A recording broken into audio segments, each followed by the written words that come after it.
اعوذ باللہ من الشیطان الرجیم بسم اللہ الرحمن الرحیم اللہم صلی علی محمد وعلی آل محمد کما صلیت علی ابراہیم وعلی آل ابراہیم انک حمید مجید اللہم بارک علی محمد وعلی آل محمد کما بارکت علی ابراہیم وعلی آل ابراہیم انک حمید مجید۔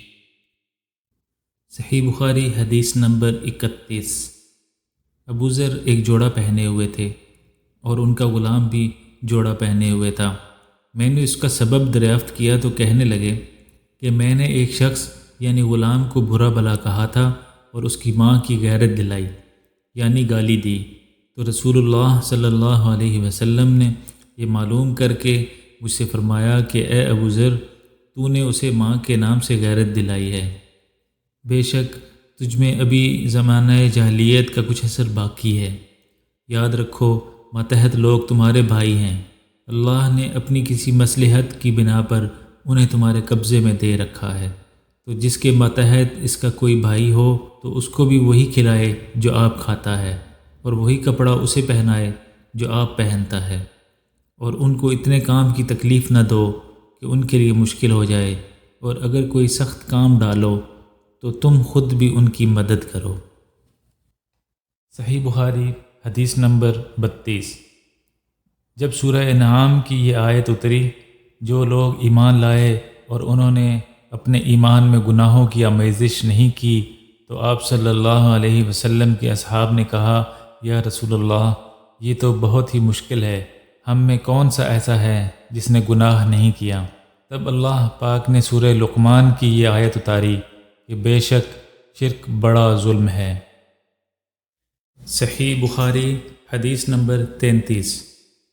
آپ صلی اللہ علیہ وسلم نے فرمایا، منافق کی علامتیں 3 ہیں: جب بات کرے جھوٹ بولے، جب وعدہ کرے اس کے خلاف کرے، اور جب اس کو امین بنایا جائے تو خیانت کرے۔ صحیح بخاری حدیث نمبر 34۔ رسول اللہ صلی اللہ علیہ وسلم نے فرمایا کہ 4 عادتیں جس کسی میں ہوں تو وہ خالص منافق ہے، اور جس کسی میں ان 4 میں سے ایک عادت ہو تو وہ بھی نفاق ہی ہے جب تک اسے نہ چھوڑ دیں۔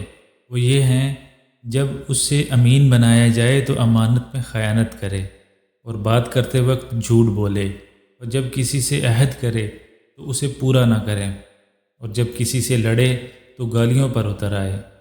اس حدیث کو شعبہ نے بھی سفیان کے ساتھ اعمش سے روایت کیا ہے۔ صحیح بخاری حدیث نمبر 35۔ رسول اللہ صلی اللہ علیہ وسلم نے فرمایا، جو شخص شب قدر ایمان کے ساتھ محض ثواب آخرت کے لیے ذکر و عبادت میں گزارے، اس کے گزشتہ گناہ بخش دیے جائیں گے۔ صحیح بخاری حدیث نمبر 36۔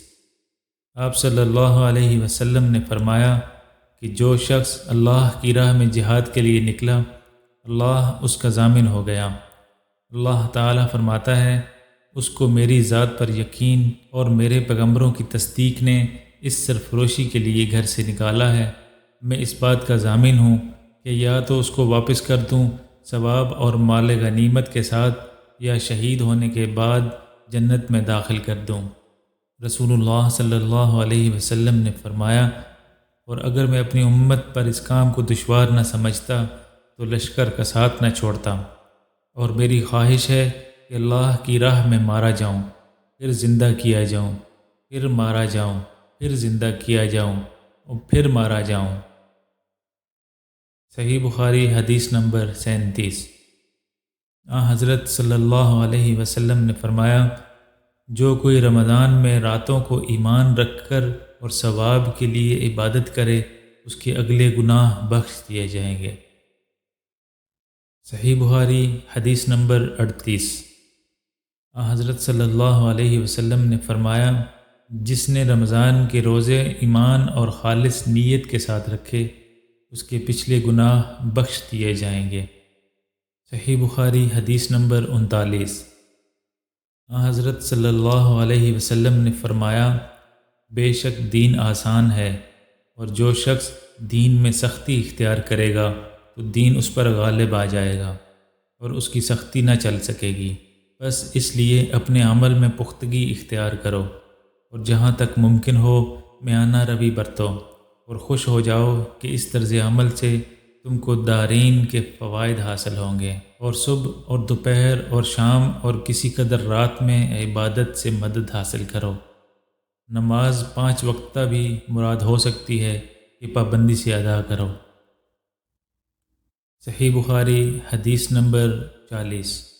رسول اللہ صلی اللہ علیہ وسلم جب مدینہ تشریف لائے تو پہلے اپنی نانہال میں اترے جو انصار تھے، اور وہاں آپ نے 16 یا 17 ماہ بیت المقدس کی طرف منہ کر کے نماز پڑھی، اور اب کی خواہش تھی کہ آپ کا قبلہ بیت اللہ کی طرف ہو۔ جب بیت اللہ کی طرف نماز پڑھنے کا حکم ہو گیا تو سب سے پہلی نماز جو آپ نے بیت اللہ کی طرف پڑھی عصر کی نماز تھی۔ وہاں آپ صلی اللہ علیہ وسلم کے ساتھ لوگوں نے بھی نماز پڑھی۔ پھر آپ کے ساتھ نماز پڑھنے والوں میں سے ایک آدمی نکلا اور اس کا مسجد بنی حارثہ کی طرف گزر ہوا تو وہ لوگ رکوع میں تھے۔ وہ بولا کہ میں اللہ کی گواہی دیتا ہوں کہ میں نے رسول اللہ صلی اللہ علیہ وسلم کے ساتھ مکہ کی طرف منہ کر کے نماز پڑھی ہے۔ یہ سن کر وہ لوگ اسی حالت میں بیت اللہ کی طرف گھوم گئے، اور جب رسول اللہ صلی اللہ علیہ وسلم بیت المقدس کی طرف منہ کر کے نماز پڑھا کرتے تھے، یہود اور عیسائی خوش ہوتے تھے، مگر جب آپ صلی اللہ علیہ وسلم نے بیت اللہ کی طرف منہ پھیر لیا تو انہیں یہ امر ناگوار گزرا۔ زہیر ایک راوی کہتے ہیں کہ ہم سے ابو اسحاق نے برا سے یہ حدیث بھی نقل کی ہے کہ قبلہ کی تبدیلی سے پہلے کچھ مسلمان انتقال کر چکے تھے، تو ہمیں یہ معلوم نہ ہو سکا کہ ان کی نمازوں کے بارے میں کیا کہیں۔ تب اللہ نے یہ آیت نازل کی، وَمَا كَانَ اللَّهُ لِيُضِيعَ إِيمَانَكُمْ، سورہ بقرہ آیت نمبر 143۔ صحیح بخاری حدیث نمبر 41۔ انہوں نے رسول اللہ صلی اللہ علیہ وسلم کو یہ ارشاد فرماتے ہوئے سنا کہ جب ایک بندہ مسلمان ہو جائے اور اس کا اسلام عمدہ ہو، یقین و خلوص کے ساتھ ہو، تو اللہ اس کے گناہ کو جو اس نے اسلام لانے سے پہلے کیا معاف فرما دیتا ہے، اور اب اس کے بعد کے لیے بدلہ شروع ہو جاتا ہے، یعنی ایک نیکی کے عوض 10 گنا سے لے کر 700 گنا تک ثواب، اور ایک برائی کا اسی برائی کے مطابق بدلہ دیا جاتا ہے، مگر یہ کہ اللہ تعالیٰ اس برائی سے بھی درگزر کرے اور اسے بھی معاف فرما دے، یہ بھی اس کے لیے آسان ہے۔ صحیح بخاری حدیث نمبر 42۔ رسول اللہ صلی اللہ علیہ وسلم نے فرمایا کہ تم میں سے کوئی شخص جب اپنے اسلام کو عمدہ بنا لے، یعنی نفاق اور ریا سے پاک کر لے، تو ہر نیک کام جو وہ کرتا ہے اس کی عوض 10 سے لے کر 700 گنا تک نیکیاں لکھی جاتی ہیں، اور ہر برا کام جو کرتا ہے تو وہ اتنا ہی لکھا جاتا ہے جتنا کہ اس نے کیا ہے۔ صحیح بخاری حدیث نمبر 43۔ رسول اللہ صلی اللہ علیہ وسلم ایک دن ان کے پاس آئے، اس وقت ایک عورت میرے پاس بیٹھی تھی۔ آپ نے دریافت کیا یہ کون ہے؟ میں نے عرض کیا فلاں عورت، اور اس کی نماز کے اشتیاق اور پابندی کا ذکر کیا۔ آپ صلی اللہ علیہ وسلم نے فرمایا ٹھہر جاؤ، سن لو کہ تم پر اتنا ہی عمل واجب ہے جتنے عمل کی تمہارے اندر طاقت ہے۔ خدا کی قسم ثواب دینے سے اللہ نہیں اکتاتا، مگر جب تم عمل کرتے کرتے اکتا جاؤ گے، اور اللہ کو دین کا وہی عمل زیادہ پسند ہے جس کی ہمیشہ پابندی کی جا سکے، اور انسان بغیر اکتائے اسے انجام دے۔ صحیح بخاری حدیث نمبر 44۔ آپ صلی اللہ علیہ وسلم نے فرمایا جس شخص نے لا الہ الا اللہ کہہ لیا اور اس کے دل میں جو برابر بھی ایمان ہے تو وہ ایک نہ ایک دن دوزخ سے ضرور نکلے گا، اور دوزخ سے وہ شخص بھی ضرور نکلے گا جس نے کلمہ پڑھا اور اس کے دل میں گیہوں کے دانہ برابر خیر ہے، اور دوزخ سے وہ بھی نکلے گا جس نے کلمہ پڑھا اور اس کے دل میں ایک ذرہ برابر بھی خیر ہے۔ صحیح بخاری حدیث نمبر 45۔ ایک یہودی نے ان سے کہا کہ اے امیر المومنین، تمہاری کتاب قرآن میں ایک آیت ہے جسے تم پڑھتے ہو، اگر وہ ہم یہودیوں پر نازل ہوتی تو ہم اس کے نزول کے دن کو یوم عید بنا لیتے۔ آپ نے پوچھا وہ کون سی آیت ہے؟ اس نے جواب دیا سورہ مائدہ کی یہ آیت کہ آج میں نے تمہارے دین کو مکمل کر دیا اور اپنی نعمت تم پر تمام کر دی اور تمہارے لیے دین اسلام پسند کیا۔ حضرت عمر رضی اللہ تعالیٰ عنہ نے فرمایا کہ ہم اس دن اور اس مقام کو خوب جانتے ہیں جب یہ آیت رسول اللہ صلی اللہ علیہ وسلم پر نازل ہوئی۔ اس وقت آپ صلی اللہ علیہ وسلم عرفات میں جمعہ کے دن کھڑے ہوئے تھے۔ صحیح بخاری حدیث نمبر 46۔ نجد والوں میں سے ایک شخص حضرت صلی اللہ علیہ وسلم کے پاس آیا، سر پریشان یعنی بال بکھرے ہوئے تھے۔ ہم اس کی آواز کی بھن بھناہٹ سنتے تھے اور ہم سمجھ نہیں پا رہے تھے کہ وہ کیا کہہ رہا ہے، یہاں تک کہ وہ نزدیک آن پہنچا۔ جب معلوم ہوا کہ وہ اسلام کے بارے میں پوچھ رہا ہے، حضرت صلی اللہ علیہ وسلم نے فرمایا کہ اسلام دن رات میں 5 نمازیں پڑھنا ہے۔ اس نے کہا بس اس کے سوا تو کوئی اور نماز مجھ پر نہیں۔ آپ صلی اللہ علیہ وسلم نے فرمایا نہیں مگر تو نفل پڑھے تو اور بات ہے۔ حضرت صلی اللہ علیہ وسلم نے فرمایا اور رمضان کے روزے رکھنا؟ اس نے کہا اور تو کوئی روزہ مجھ پر نہیں۔ آپ صلی اللہ علیہ وسلم نے فرمایا نہیں مگر تو نفل روزے رکھے تو اور بات ہے۔ طلحہ نے کہا اور حضرت صلی اللہ علیہ وسلم نے اس سے زکوٰۃ کا بیان کیا۔ وہ کہنے لگا کہ بس اور کوئی صدقہ مجھ پر نہیں ہے۔ آپ صلی اللہ علیہ وسلم نے فرمایا نہیں مگر یہ کہ تو نفل صدقہ دے تو اور بات ہے۔ راوی نے کہا پھر وہ شخص پیٹھ موڑ کر چلا، یوں کہتا جاتا تھا قسم خدا کی میں نہ اس سے بڑھاؤں گا نہ گھٹاؤں گا۔ حضرت صلی اللہ علیہ وسلم نے فرمایا اگر یہ سچا ہے تو اپنی مراد کو پہنچ گیا۔ صحیح بخاری حدیث نمبر 47۔ حضرت صلی اللہ علیہ وسلم نے فرمایا جو کوئی ایمان رکھ کر اور ثواب کی نیت سے کسی مسلمان کے جنازے کے ساتھ جائے اور نماز اور دفن سے فراغت ہونے تک اس کے ساتھ رہے تو وہ 2 قیرات ثواب لے کر لوٹے گا۔ ہر قیرات اتنا بڑا ہوگا جیسے احد کا پہاڑ۔ اور جو شخص جنازے پر نماز پڑھ کر دفن سے پہلے لوٹ جائے تو وہ 1 قیرات ثواب لے کر لوٹے گا۔ صحیح بخاری حدیث نمبر 48۔ حضرت صلی اللہ علیہ وسلم نے فرمایا کہ مسلمان کو گالی دینے سے آدمی فاسق ہو جاتا ہے اور مسلمان سے لڑنا کفر ہے۔ صحیح بخاری حدیث نمبر 49۔ حضرت صلی اللہ علیہ وسلم اپنے حجرے سے نکلے، لوگوں کو شب قدر بتانا چاہتے تھے۔ وہ کون سی رات ہے؟ اتنے میں 2 مسلمان آپس میں لڑ پڑے۔ آپ صلی اللہ علیہ وسلم نے فرمایا میں تو اس لیے باہر نکلا تھا کہ تم کو شب قدر بتلاؤں، اور فلاں فلاں آدمی لڑ پڑے تو وہ میرے دل سے اٹھا لی گئی، اور شاید اسی میں کچھ تمہاری بہتری ہو تو اب ایسا کرو کہ شب قدر کو رمضان کی 27ویں، 29ویں و 25ویں رات میں ڈھونڈا کرو۔ صحیح بخاری حدیث نمبر 50۔ ایک دن حضرت صلی اللہ علیہ وسلم لوگوں میں تشریف فرما تھے کہ آپ کے پاس ایک شخص آیا اور پوچھنے لگا کہ ایمان کسے کہتے ہیں؟ آپ صلی اللہ علیہ وسلم نے فرمایا کہ ایمان یہ ہے کہ تم اللہ پاک کے وجود اور اس کی وحدانیت پر ایمان لاؤ، اور اس کے فرشتوں کے وجود پر، اور اس اللہ کی ملاقات کے برحق ہونے پر، اور اس کے رسولوں کے برحق ہونے پر، اور مرنے کے بعد دوبارہ اٹھنے پر ایمان لاؤ۔ پھر اس نے پوچھا کہ اسلام کیا ہے؟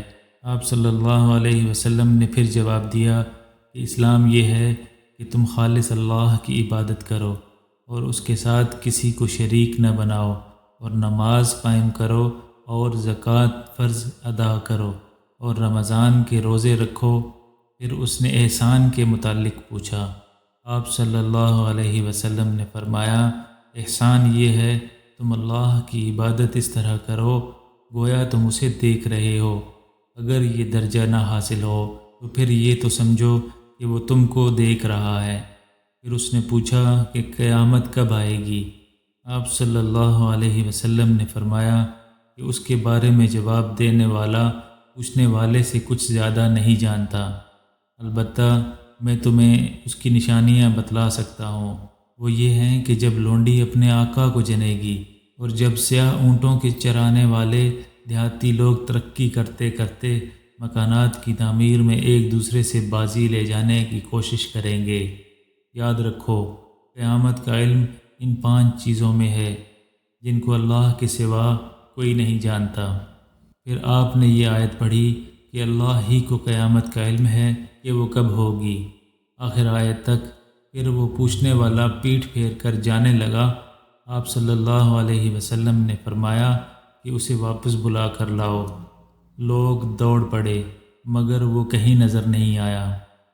آپ صلی اللہ علیہ وسلم نے فرمایا کہ وہ جبرائیل علیہ السلام تھے جو لوگوں کو ان کا دین سکھانے آئے تھے۔ امام ابو عبداللہ بخاری فرماتے ہیں کہ حضرت صلی اللہ علیہ وسلم نے ان تمام باتوں کو ایمان ہی قرار دیا ہے۔ صحیح بخاری حدیث نمبر 51۔ ہرقل روم کے بادشاہ نے ان سے پوچھا، میں نے تم سے پوچھا تھا کہ اس رسول کے ماننے والے بڑھ رہے ہیں یا گھٹ رہے ہیں؟ تو نے جواب میں بتلایا کہ وہ بڑھ رہے ہیں۔ ٹھیک ہے، ایمان کا یہی حال رہتا ہے یہاں تک کہ وہ پورا ہو جائے۔ اور میں نے تجھ سے پوچھا تھا کہ کوئی اس کے دین میں آ کر پھر اس کو برا جان کر پھر جاتا ہے؟ تو نے کہا نہیں، اور ایمان کا یہی حال ہے، جب اس کی خوشی دل میں سما جاتی ہے تو پھر اس کو کوئی برا نہیں سمجھ سکتا۔ صحیح بخاری حدیث نمبر 52۔ حضرت صلی اللہ علیہ وسلم سے سنا، آپ صلی اللہ علیہ وسلم فرماتے تھے، حلال کھلا ہوا ہے اور حرام بھی کھلا ہوا ہے، اور ان دونوں کے درمیان بعض چیزیں شبہ کی ہیں جن کو بہت لوگ نہیں جانتے کہ حلال ہیں یا حرام۔ پھر جو کوئی شبہ کی چیزوں سے بھی بچ گیا اس نے اپنے دین اور عزت کو بچا لیا، اور جو کوئی ان شبہ کی چیزوں میں پڑ گیا اور اس کی مثال اس چرواہے کی ہے جو شاہی محفوظ چراگاہ کے آس پاس اپنے جانوروں کو چرائے۔ وہ قریب ہے کہ کبھی اس چراگاہ کے اندر گھس جائے اور شاہی مجرم قرار پائے۔ سن لو، ہر بادشاہ کی ایک چراگاہ ہوتی ہے۔ اللہ کی چراگاہ اس کی زمین پر حرام چیزیں ہیں، بس ان سے بچو۔ اور سن لو، بدن میں ایک گوشت کا ٹکڑا ہے، جب وہ درست ہوگا سارا بدن درست ہوگا، اور جہاں بگڑا سارا بدن بگڑ گیا۔ سن لو، وہ ٹکڑا آدمی کا دل ہے۔ صحیح بخاری حدیث نمبر 53۔ میں عبداللہ بن عباس رضی اللہ تعالی عنہ کے پاس بیٹھا کرتا تھا۔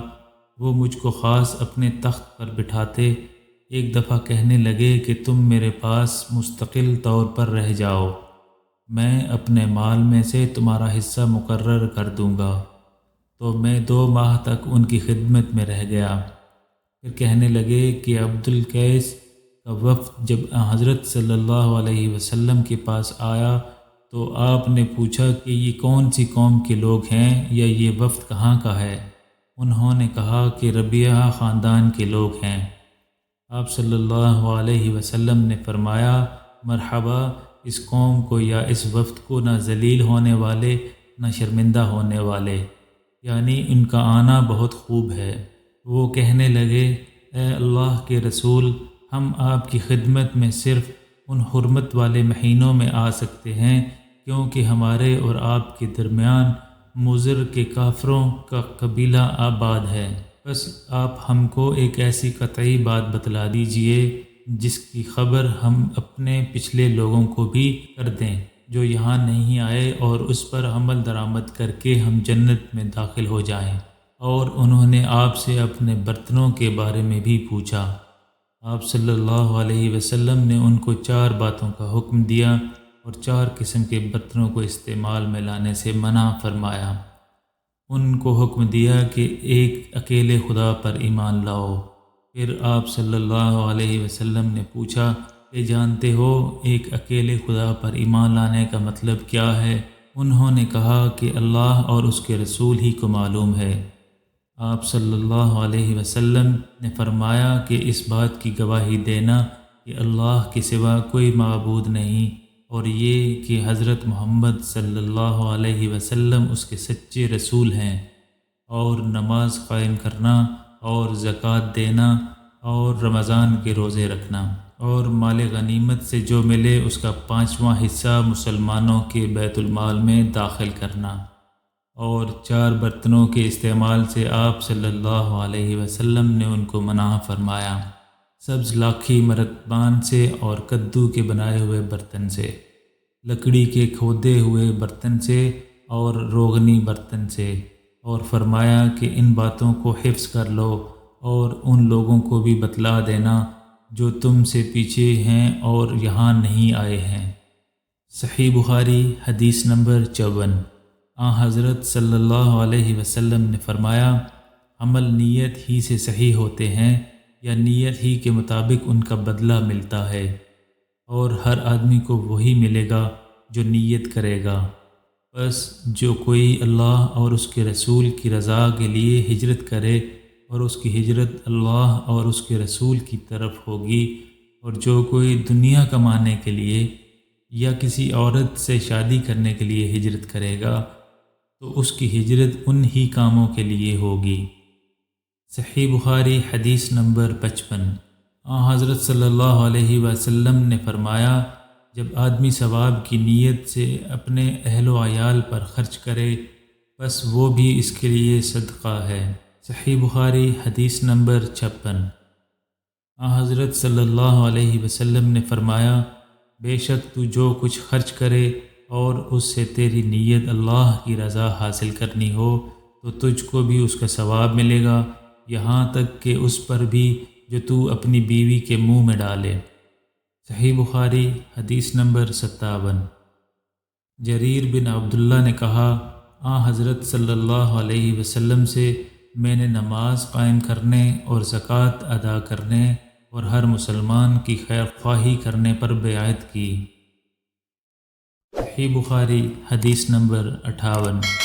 جس دن مغیرہ بن شعبہ حاکم کوفہ کا انتقال ہوا تو جریر بن عبداللہ خطبہ کے لیے کھڑے ہوئے اور اللہ کی تعریف اور خوبی بیان کی، اور کہا، تم کو اکیلے اللہ کا ڈر رکھنا چاہیے، اس کا کوئی شریک نہیں، اور تحمل اور اطمینان سے رہنا چاہیے اس وقت تک کہ کوئی دوسرا حاکم تمہارے اوپر آئے، اور وہ ابھی آنے والا ہے۔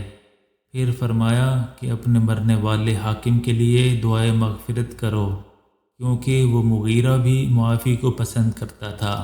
پھر کہا کہ اس کے بعد تم کو معلوم ہونا چاہیے کہ میں ایک دفعہ حضرت صلی اللہ علیہ وسلم کے پاس آیا اور میں نے عرض کیا کہ میں آپ سے اسلام پر بیعت کرتا ہوں۔ آپ نے مجھ سے ہر مسلمان کی خیر خواہی کے لیے شرط کی، بس میں نے اس شرط پر آپ سے بیعت کر لی، بس اس مسجد کے رب کی قسم کہ میں تمہارا خیر خواہ ہوں۔ پھر استغفار کیا اور منبر سے اتر آئے۔